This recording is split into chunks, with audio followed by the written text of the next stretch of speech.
Everyone. I'm going to be talking to Dr. Karli Provost Goldstein today, and we're going to talk about something it would be weird for me to say I'm excited to talk about, but what I'm excited about is that there are doctors like her, doctors who will listen to your symptoms and try to solve problems.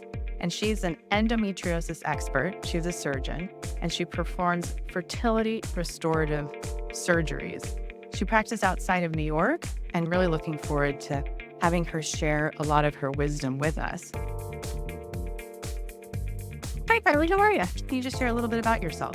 So I am an endometriosis surgeon. I do minimally invasive gynecology. I also do wellness and functional medicine for patients after surgery, before surgery, patients on fertility journey, in menopause. And I have a collaborative team that I work with in nutrition, with acupuncture, even hypnotherapy, physical therapy, and just really pull all of the resources around patients so they have the support they need in whatever their journey is, whether it's gynecology, menopause, endometriosis. I don't do obstetrics, but I do these other things. And where can patients find you? Where do they see you? So I'm in New York and Connecticut, New Jersey, and I also operate in California, in LA area. I have patients that come from all over West Coast, East Coast, and it's great because they can see you. Yeah, and they can absolutely. get consultations, they can talk to you, they can go and see you, whether in California or New York, and I think that's fabulous. So thank you for making yourself so accessible. Let's talk about endometriosis. Why is it so underdiagnosed? It's quite difficult. So we talk about all this all the time. So it takes about 10 years, unfortunately. There's a delay to diagnosis for most endometriosis patients, which is awful. Endometriosis in early stages, stage 1 and 2, is not visible on most imaging, on MRI and ultrasound. There's a couple of clues they can find on MRI. And so we often do a pelvic MRI before surgery just to see if we can see any of those clues.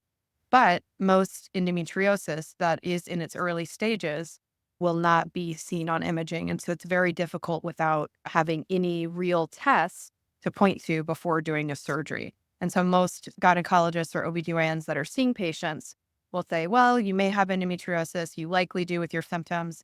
Let's do some birth control, or let's do some medication. There's nothing to do about it. Or we don't recommend surgery. Let's do meds. And so unfortunately, a lot of patients are not really given a true diagnosis for many, many years until they go through the gamut of medications and they don't feel well. They miss work, they miss school, they have surgery that didn't really help. They go through multiple things before finding someone that really specializes in endometriosis. Yes. Do you feel like we're seeing more patients with endometriosis now than we did, let's say, 10 years ago? I think so, but I think as the awareness picks up and people are talking about it more, then people are saying, hey, that sounds like me, or I do have problems with my cycles, and they're looking into it more. So that's been great. Right.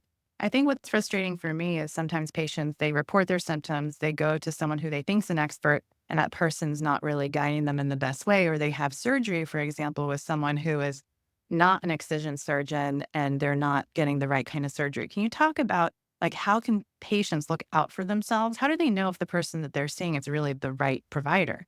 That's a great question. And unfortunately, every major academic institution has an endometriosis center now. And it's very hard because you trust these big names and you often do think they're the best. And the reality is there's lots of quick tips, I guess, for patients that are seeing a consult with an endometriosis surgeon or a department. It's good to ask them how many surgeries they perform in a day, how often they do endometriosis surgery, if they're doing this every week or they do a couple cases a year, how many surgeries they do a day, what happens if the endometriosis is more involved than they plan. Do they intend to have colorectal and urology and other surgeons on standby in case it's necessary? I think that's very important, and it speaks to the team that's involved. And there should always be a team available, even if they're not in the room. So for my patients, especially with extensive disease, the team's in the room. For my patients with, I suspect, mild disease, they are always down the hall. And that's very important because otherwise patients will have incomplete surgery and they'll say, oh, we saw endo on the bowel, we saw endometriosis on the bladder and the ureters, but we just took a few biopsies from the pelvic sidewall. You should be fine. Let's go back on birth control. Right. That doesn't really help, right? And there's a lot of incomplete surgery that's happening. There's surgery where patients are consented to have their ovary removed in case things go bad. That's a very bad sign. I never consent my patients that I'm going to likely remove an ovary unless that's their intention. They're close to menopause. They want that. There's not like an emergency that I can't control, knock on wood, surgically with suturing the ovary and controlling bleeding, that I should have to remove the ovary. And unfortunately, this is happening at a young age, and they get into bleeding, they take the ovary out. So that's not a great sign. Those are things that you can ask for the workup ahead of time if they're really doing extensive imaging, MRI, bowel workup, bowel prep. Yeah. These are all signs that that person's experienced with endometriosis, and they know that it involves the bowel all the time and that they might get into trouble. And so you prepare the patient accordingly. So I would say if things are not well planned and they're pretending or acting like the surgery may take 5 minutes or 30 minutes, that's a very bad sign for endosurgery. Typically, the minimum time is about an hour and a half to 2 hours if you're being very thorough. Yeah. What's involved in this surgery? Like, what actually happens to the patient? I'm hearing things like robot and laparoscopy. What's the difference between the two? Oh, it's minimally invasive surgery either way. A robotic camera and laparoscopy camera. Laparoscopy has two different size cameras, 5 and 10 millimeters. Robotic cameras are 8 millimeters, so it's kind of in between the two. But hopefully soon there's a new smaller robotic camera coming in, which would be cool. How I like to explain it is they're both a minimally invasive approach with small incisions. The robotic camera is being held by the robotic arm, so the platform itself is very steady. I can control the robotic camera with my foot pedal. So I can zoom in on whatever I want to see and read, have very, very fine control over that. The laparoscopic camera has to be held by an assistant surgeon, whether it's an attending surgeon, a resident, a PA. And so there's less control by the primary surgeon on the camera itself because you have to tell that person what move to make and what to do next. Yeah. And so that's the only thing. If the team is great regardless and you really like your assistant surgeon, then it's perfect, but that can be a little frustrating at times if the camera hand is shaky Right. or you need to go a certain place and someone's looking another place, So I'd say that's the difference with that. Do you have a preference? I have been using robotics more lately. I could sit down and operate. And so on long cases that take 6 to 9 hours or 10 hours, it does help me at times to be able to sit down. And when I had surgery and I was in my own recovery, I could still operate with sitting with the robot. So Yeah. endometriosis surgeries can famously be anywhere from 2 hours to 9 hours. Yeah. It is a nice platform to be able to use. I am learning that with robotics, I can have a PA in the room and not have as big of a team because I'm self set up and the team can all be nearby if needed and on standby. So that's great. Yeah. And why do you work so closely with fertility doctors? What's the connection between endometriosis and fertility? So endometriosis, and you can correct me if I'm wrong, but it seemed to cause an unexplained infertility where you can't find out the cause and you have normal fertility labs and they're coming to you and everything seems perfect and we don't know what's happening and why they're not getting pregnant. In those patients, we can see 40 to 50% of them may have endometriosis. And so in fertility patients, it's often called silent endometriosis. A lot of the patients don't have symptoms. I sometimes find on deeper probing, literally with the sonogram, no pun intended. Yeah. And with intercourse, they do have symptoms, but just kind of pushing down their symptoms a little bit. And their goal is to get pregnant. And so maybe the symptoms take the back burner. The way I think about it is it robs young women of their fertility. You can think you have fertility levels of someone your age, and then if you have endometriosis, it makes them act biologically older than your chronological age. And it can also affect implantation. So it certainly is one of the most common reasons behind unexplained. And so I hate that term. So unexplained is it could be endometriosis. So you need to find someone like you. And then if someone's suspecting it, even though, let's say, the fertility doctor doesn't believe in it, are there signs that you can see on ultrasounds, like the way the uterus is tilted or how the ovaries are, maybe attached to the uterus? Are there any things like that are telltale signs that someone might have it? Yeah, definitely. I mean, we can see ovarian attachment to the back of the uterus, so the ovary doesn't move with ultrasound. That's a very good sign that there's adhesive disease around the ovary, whether or not it comes from endometriosis, that the ovary may be stuck and very painful when they're going to get their ultrasound. We can also see abnormalities in the uterine cavity, so heart-shaped or arcuate uterus, didelphic, bicornate, any kind of, I'm making hearts on that. Any kind of uterine anomalies that happen from birth is higher risk of endometriosis. And so that's a little clue. A lot of patients may have retroverted retroflex uterus and a lot of pain. Really, any kind of slight shift or abnormality with the uterus could put them at higher risk. So we could see that on ultrasound. We can see sometimes rectovaginal nodules on ultrasound if the sonographer is good. We can see a lack of what we call a fat plane or space between things, and that that can signify that things are stuck. And you can also palpate some of this on disease if it's at the back of the vagina. We can also see cysts on the ovaries, endometrioma cysts, and we can see disease inside the uterine walls, adenomyosis, which is like a sister disease of endometriosis, where there can be more cystic lesions within the walls of the uterus that could be sign of disease. What about for patients who are really scared of surgery? How do because I have those patients that they, under like no circumstances do they want to go into the operating room. Is there anything that they can do with lifestyle or medications that you think could be helpful? Do you mean for fertility or for just for life in general with endo? Life in general with endo and fertility. So for general endo patients, if they're worried about having surgery, I do work a lot with acupuncturists. They can try hormonal birth control to reduce the amount of bleeds that they have in a year, do continuous birth control that's often given. There can be a certain type of medication that we take before the period, like Ponstel, to reduce the amount of uterine cramping they have with the cycle. And then acupuncture, low inflammatory lifestyle, low inflammatory diet, finding out their food triggers, what bothers them, and working to reduce those, reducing processed foods, added sugars, colors, dyes, the chemicals that we're putting in ourselves and our diet can help reduce some of the symptoms. And I like to say that especially the week before the period, if you focus on the low inflammatory things in that week and the yoga and the deep breathing and the right diet, then that can help your upcoming period to be a little bit less painful. I do see a lot more painful cycles after the holidays, for instance. And that's when I think a lot of indulging is happening. Everyone does it, but I can see that the sugar and inflammatory food can cause an uptick in the pain afterwards. And then in your patients who've had surgery, do they have to worry that it's going to come back and they need more surgery? How often does that happen? I see patients down the road, typically in their 40s or so.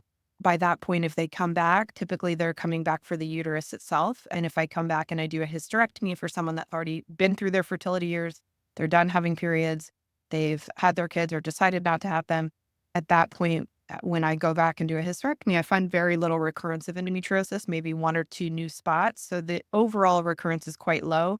Now, there are some subset of patients, obviously, that have a more aggressive disease and they may have more increased recurrence. Also, estrogen stimulation can cause a recurrence or an uptick in lesions or disease. So that's why it's very important with fertility experts and sending them to someone like you that does modified protocols and watches what's happening to the patient and monitoring them over time. And basically, even in menopause treatment for endometriosis, we don't want to give unopposed estrogen. That can be a stimulant for disease if they're not balancing the hormones out for menopause. And so all of these things are important things that could cause a recurrence. And obviously, if the patient is really, really symptomatic, I always believe them. We always look into try all of the different things first: nutrition, acupuncture, pelvic floor therapy, exercise, all the different things we can do first. And then if all of those are not working and all different things, then we may look back in it. But I don't typically have to look in every year or every 2 years. Do you recommend fertility preservation, freezing eggs or freezing embryos for patients who haven't gotten pregnant yet, but they're coming to you for endometriosis? I think it's a great option. It's something that I wish I had when I was 20 that I did not have. And I went through this whole journey with endometriosis and infertility. By the time I was diagnosed with endo, I already had early ovarian failure. And so it was already on the fast track. And I think that that is a tool that we have now that we didn't have 20 years ago even. And it's something very important that if we diagnose endometriosis at a younger age, I like for them to have a fertility consult and at least have that as an option, have awareness about it and know their options with that, and then plan it timely if they'd like to, like, before the 30s, if they have the option to do that. And just not be scared, but be well informed. And I think that's really important considering what are their goals? What would they like to do in the future? Are they going to go into medical school and be in school for 10 years, 12 years? These are important questions too. And I think it's a great idea to have a fertility consult at younger ages. Yeah, I mean, when someone wants to have their fallopian tubes removed, they go to the hospital, they have to sign sterilization consent forms. I feel like when someone goes in for an endometriosis surgery, especially because we can't vet every single surgeon out there because they could remove an ovary. I feel like there should be a fertility preservation consent form that they sign saying, I've been told that going through surgery could potentially reduce my ovarian reserve. If it can, especially when you're removing big cysts. So I often wish people would get their AMH levels checked before surgery, find out what they are, depending on the level, get their eggs frozen first, and then do endometriosis surgery, because the IVF stim can also stimulate endometriosis. Absolutely. And it's important you say that, and not many people, AFRM doesn't even say that, Yeah. stim causes endo. And the Yeah. fact is, I'm always happy to coordinate that, do the egg retrieval first. You do the egg retrieval, and then we sort of go up and do damage control and clean up afterwards. And then if there was an endometrioma even, I've seen very talented reproductive endocrinologists retrieve eggs without rupturing the endometrioma or very little rupture. And then if we time the surgery quickly after, then we can go and remove the endometrioma right after without it rupturing all over the Yeah. place. I think the time is very important. And I always, when patients are interested in fertility, I'm happy to send them. I do a full fertility workup and hormone workup for all my patients, even if they're not interested in fertility. I always do a hormone panel with thyroid, check their vitamin levels, check their CA125, and marker for ovarian inflammation. And that can be elevated in endometriosis. And I check their AMH. Yeah. And then I like to follow them post-op with the same Yeah. things to see how we're looking afterwards. Yeah. And what CA125 threshold are you looking for? What would you consider positive? Because that's scary. When people Google CA125, they see it's with cancer test. And if it's elevated, they freak out. But what is elevated for endometriosis patients? So anything above 35 is considered elevated on most lab. And with endometriosis, I often see like 40s, 50s. With big chocolate cysts, I can see levels in the hundreds. I've even seen severe adenomyosis with levels above 300s, 400s. Oh. Typically, a visit to the oncologist is promoted at a level above 200.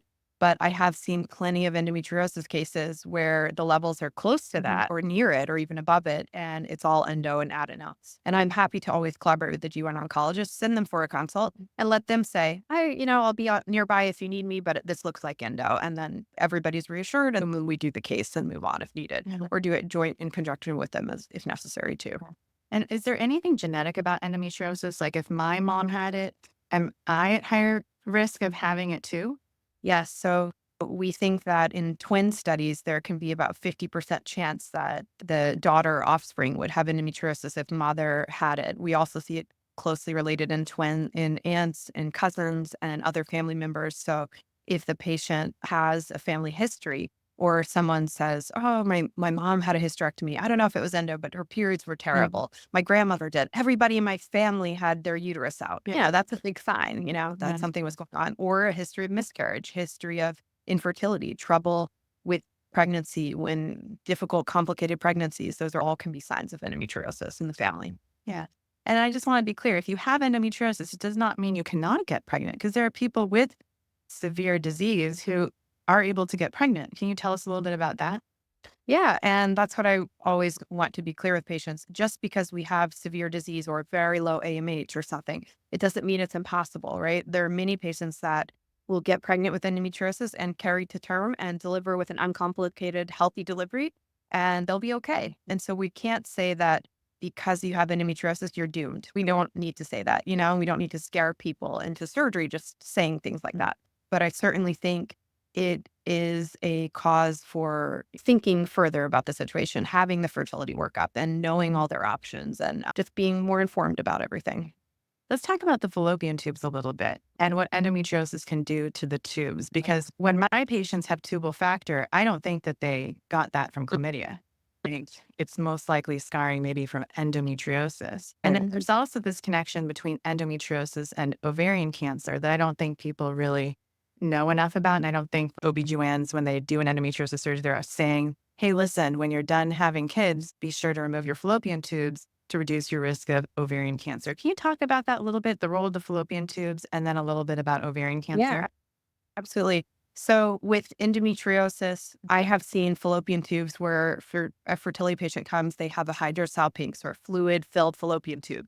And this prompts their fertility doctor to say, hey, you know what? Can you look at this patient? Can you check them out for endo, or can you remove that tube for me? And that's part of that fertility restorative surgery that I do. Even if they don't have endometriosis, I will look inside if they've failed a lot of rounds of fertility. I will look inside and do a very good hysteroscopy, videotape, take pictures of the whole thing, test the endometrial lining for chronic inflammation, flush the fallopian tubes, check them inside and videotape it with laparoscopy or robotic with blue dye in the fallopian tubes to check and see that they're working. And then if they're not working or we see a very strong delay, I investigate all around the tube, see if it's swollen, I've seen hydrosalpinx where the tube is completely twisted and caught underneath the ovary with a bed of endometriosis there. And so I do think that a lot of times these tubal factors, there is something happening inside the pelvis. And so that's quite common. I like to say when we have something like that happening on HST and you're having trouble, not investigating inside the abdomen and the pelvis is kind of like buying a house because you see a blue door and you love that blue door and you never look inside the house and you never do an inspection. And that's kind of like doing a pelvic exam for infertility and never looking inside the abdomen if the patient is repeatedly failing. There are so many ways and things that can happen around the ovary, around the tube, around the back of the uterus, around the rectum, all around the abdomen that can cause inflammation and affect that egg quality, that transport up the tube and transport into the endometrial cavity, and this is a successful pregnancy. And so there are a lot of little steps along the way that could be affected and we can help with. With ovarian cancer, there's new data coming out as of July this summer that the advanced cases of endometriosis stage 4 deeply infiltrating disease are associated with 18 to 19-fold increase in ovarian cancer. It's still quite rare overall, ovarian cancer associated with endometriosis, and that's important to remember. But the ones that are associated with it clear cell are quite hard to treat. And so it is better to have everything removed at an earlier stage, obviously. And so removing the fallopian tubes is a great strategy, and that is risk reductive surgery, and that can reduce the risk of ovarian cancer by at least 20%. And in someone with endometriosis, it could reduce pain or inflammation of the endometrial cavity if they're having trouble with implantation. These are options as well that can be considered. And I always talk to patients that when they are nearing menopause, we talk about risk reductive surgery as an option for them. If they've had a family history, they're concerned, or they really don't want to deal with these things years and years further into menopause. So how would you react to, let's say, a patient that comes to you and says, my fertility doctor does not believe that endometriosis impacts fertility? I would say get a new opinion. And I think it's very important that patients have a second, third opinion with fertility. Right. You know, there's so much to learn and so much creativity. And even for my patients, obviously on the East Coast, I say, you know what, why don't you see Dr. Amy and Yeah. just have another opinion? It's like having another opinion and another way to cook something. Right. It's so important to have creativity in the field and to try different options and not just be doing the same protocol 10 times in a row. I find patients with endo respond well with natural embryo transfers where they let their body clear of the hormones and then they don't have as much estrogen stimulation. And many patients have success with that after really a lot of failed trials. And so thinking all different ways around the endometriosis and the hormone response, I think is very important. Yeah, you're a lot nicer than I am. I say they're wrong. Just, I mean, we have enough data to show that it absolutely impacts fertility. Wait, I've gotten a lot of really nice questions sent in, so I'm going to start reading them.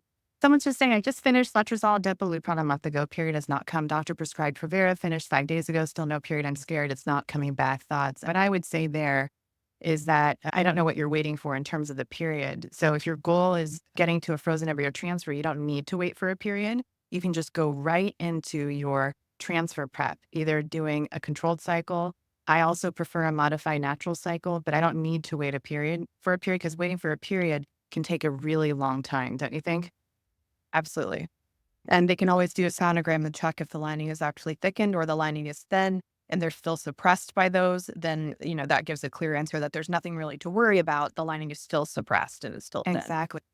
So I find when doctors tell their patients we have to wait for a period, I'm like, they clearly don't have enough experience with these medications to guide patient because waiting for a period is counterproductive because you're waiting for an ovulation and that's just more time that has passed. Okay, so this next question is it true that once you have endo, it never goes away completely, even after an excision surgery? What would you say to that?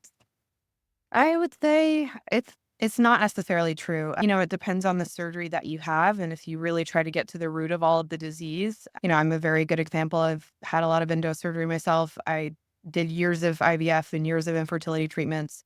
And I'm happy to say that the last two surgeries I had, one for the uterus itself, there was really not endometriosis recurrence on my own case. And a lot of patients, I do see that. So, I don't think that you're doomed to have endometriosis forever. I think that sometimes you may still have a sensitive bowel for certain issues, inflammation, and things that you react to stronger with the bowel. And so there's other things systemically that can happen that make people feel like it's endo back. It's not always necessarily recurrence. Now, again, some patients genetically have a stronger chance of recurrence and they have a more aggressive disease to start with. And some patients have a very aggressive disease and they still want to get pregnant. And so they say, I don't want you to do anything drastic, right? And I don't want you to take any blood supply to the uterus or take any blood supply to the ovaries. And so there is a little bit of disease left there. 5 to 10% of the disease is left. And then we go on to try to get them pregnant and work together with you. But we know that there's still residual disease. That's very different than having a recurrence. And so, yes, there are patients that can have recurrences. I would say that's not the norm. I would say 80 to 90%. And this is just my own experience with patients, not on studies. Yeah.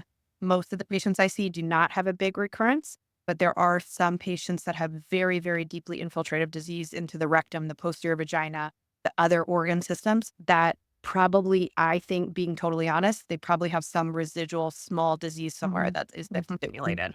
And then what about adenomyosis? The next question is, can you do surgery for adenomyosis? I would say that's a big if, and you can do surgery for it. Yes, that's the short answer. Should you do surgery for it? That's a more complicated answer. I think that in that case, I always like to work together with the team. I would certainly go in on those cases, look for endometriosis, excise all the endometriosis, look at the tubes, make sure they're okay, look at the environment, do a good hysteroscopy. But as far as adenomyosis itself, if the adenomyosis is diffuse and all along the back wall or the front wall of the uterus, you cannot go and excise 20 focuses of adenomyosis and have enough healthy uterine wall to repair.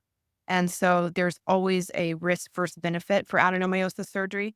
If there's a solitary focus of adenomyosis or an adenomyoma, sometimes this can be easy to take out and repair, or if it's close to the surface of the uterus, then that's okay. But if it's very deep adenomyosis, I do find that those patients do better with the suppression protocol with their fertility doctors rather than going in and aggressively removing it, repairing it, and then the uterus not heal well and put them at risk for uterine rupture. Yeah, I agree. Next question is, if someone has stage 4 endometriosis and had a laparoscopy, should the individual plan to repeat surgery? And if so, how soon?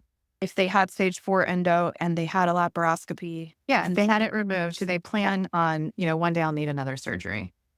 I don't think you have to plan on that. I think that depending on their goals with fertility and what they do and when their symptoms occur, and if their symptoms never come back, then maybe they don't need anything else or they're a candidate for risk reductive surgery down the road. But I like to follow my patients once a year with an ultrasound, or even if they're back home or somewhere else, I, give them a prescription for one and they go for an ultrasound. We're just checking on the ovaries and the uterus and making sure everything's okay. Next question is, what about letrozole and depo before embryo transfers? And I offer patients 3 types of suppression: Orlissa with letrozole and norethindrone. Letrozole with norethindrone and depo. And then for patients who are worried about the mood side effects, birth control with letrozole. Does that sound pretty similar to what you would recommend? Yeah, and definitely those severe adenomyosis cases, there is better data on that for like a 3-month suppression protocol with back therapy. And I like to say the data for endo is a little bit more murky on how much benefit it has. I do see higher rates of success with actually excising the endo and then doing your protocols, whereas adeno, that suppression can really work. So next question is, for early stages of endo, can medication treat it, or is laparoscopy the only way to completely treat it? And I get that question a lot because, again, people want to avoid surgery. So they're thinking, I'll do medication instead. Is that as good? What do you think about that? So medication does not remove endo. Medication can suppress the symptoms of it and turn the lesions maybe to like a white color, and they don't have as much pigmented bleeding in the lesions at that time. So it can kind of deactivate the lesion for a little bit, but it does not remove the lesion. So the only way to remove the lesion is to actually remove it, to pick it up and cut it out. Lupron and these Orlissa and these long-term medications, they may suppress the symptoms for a while and they may buy patients some time if they're planning something, but they're not magic fairy dust. They don't just get rid of all of the endo. I wish they worked that well, but fortunately, sometimes they have a lot of side effects and then they don't actually remove the disease. So I always outweigh those things for my patients. Someone's asking, what are the effects of PRP for people who have stage 4 endo and high FSH? So I'll just answer that and say, I have definitely treated patients with ovarian PRP with both of those things to see an improvement, but there's no guarantees that it could work for them. I have a nice comment here that someone sent in. My life post-surgery is so drastically improved. In the right hand, surgery can be so life-changing. Thank you, Dr. G, and to Dr. Amy for helping me find her. That's a very sweet comment. So here's a question, but we kind of already addressed this, but I want to ask this again. I recently saw an article that people that have advanced endo have a much more increased risk of ovarian cancer. What can we do to mitigate this risk? And that's a good question because, is surgery the only thing that people can do? Would birth control pills maybe help? So birth control is shown to decrease the risk of certain types of cancers, and ovarian cancer is one of them. And so that could be a low dose birth control, if well tolerated, could be an option for them. Watching things over time and making sure that endometriosis doesn't keep recurring and doesn't go back into infiltrative disease of the bowel or something like that. I think that's very important to not let those things sit. I had a patient with vaginal endometriosis recently, and she was told by her OBGYN they removed it in the office, the vaginal endometriosis. And I said, okay. And they got the biopsy back and it was positive. And I said, if you have endometriosis invading the vagina, there is a big storm behind the vagina in the abdomen of endo. Where do you think it came from first? Yeah. Unfortunately, there was a huge storm. And so that surgery took 6 hours to clean everything and reconstruct the back of the vagina and remove it all. And so I think for these patients that have that deep infiltrative disease, being very closely followed and having a follow-up every year and really just making sure that everything is status quo and no symptoms are returning and things like that, then, I think we're staying ahead of the game that way. Great. Have you seen a high correlation with the MTHFR gene mutation and endometriosis? I could let you answer that one. I mean, I see a lot of MTHFR. I think it's quite common in the population. That's exactly what I'm saying. MTHFR is, we thought it was like a big deal. Like 20 years ago, it's like, oh my gosh, there's this gene and it can cause miscarriage. It can cause all these things. And now we've learned that a lot of people have it and it's not a big deal. Okay. And then next question is, can you say more about endometriosis and low AMH specifically? So that's a good question about sort of chicken before the egg with AMH and endo. Some patients have normal AMH with endo and, they still have some trouble with egg quality or with the disease. Some patients have low AMH as a result of chronic insult on the ovary, whether it's endometrioma or adhesions or scar tissue, or they independently have dysfunction in the ovary where there's decreased or premature ovarian insufficiency. That I think that's quite common in endometriosis patients, that their ovaries aren't doing as well a little bit earlier. And that's probably as a reaction to the chronic inflammation, the inflammatory environment that endo causes. And so I do see those commonly. I can see, and I don't know if you've seen this, but elevation in AMH falsely with a big cyst, and then it will actually come back down to a normal level after the cyst is cleaned. And so I'm always like, okay, well, yeah, it's a good AMH, but it might not be that high in real life when that big cyst is not there. And so I have seen a false elevation with that, with large cysts. And I have seen AMH, recover over time after surgery to actually even improve or go back to a baseline after 6 months to a year. The first few months after surgery, it can take a little bit of a hit, and then afterwards it can recover. And it does not mean AMH does not always reflect if they're going to get normal blasts, in my opinion. They can still have a great result with the egg quality if they were failing on getting blasts and normal blasts before. Even though the AMH number or the number retrieved is actually lower, they may have better result on the quality itself. And I get this question a lot. So if a patient, let's say, has an endometrioma on her right ovary and I'm doing her egg retrieval, she's often worried that maybe the eggs on that side aren't going to be good. And I just reassure her and say, no, as long as I'm not touching the endometrioma, I'm not getting any endometriosis fluid or any of the chocolate cyst fluid inside my tubing, there's still a good chance you could have good eggs. Do you have an opinion about that? I think it's always good to try either way. If they've obviously failed retrievals and get no blasts, then we can look at both situations. But I think it's important to try beforehand and see. And again, I have seen normal blasts even with an endometrioma in there. The next question, what is your recommendation if lining is not shedding properly, short periods, 2 days, and thick baseline with fluid? I suspect endo. My doctor said symptoms don't line up with endo. So thick at baseline with fluid, I would look at the fallopian tubes and make sure you don't have the hydrosalpinx and check your hormone levels, because sometimes if your estrogen is really high at the beginning, that can also prevent your lining from shedding completely, and that would explain why you have a thick lining. Okay, well, we lost Karli, and I'll see if she's up for coming back on and answering more of your questions. This was so fun. I will probably have to have her come back because you guys can't ask so many great questions that I think will help a lot of people. So thank you everyone for joining.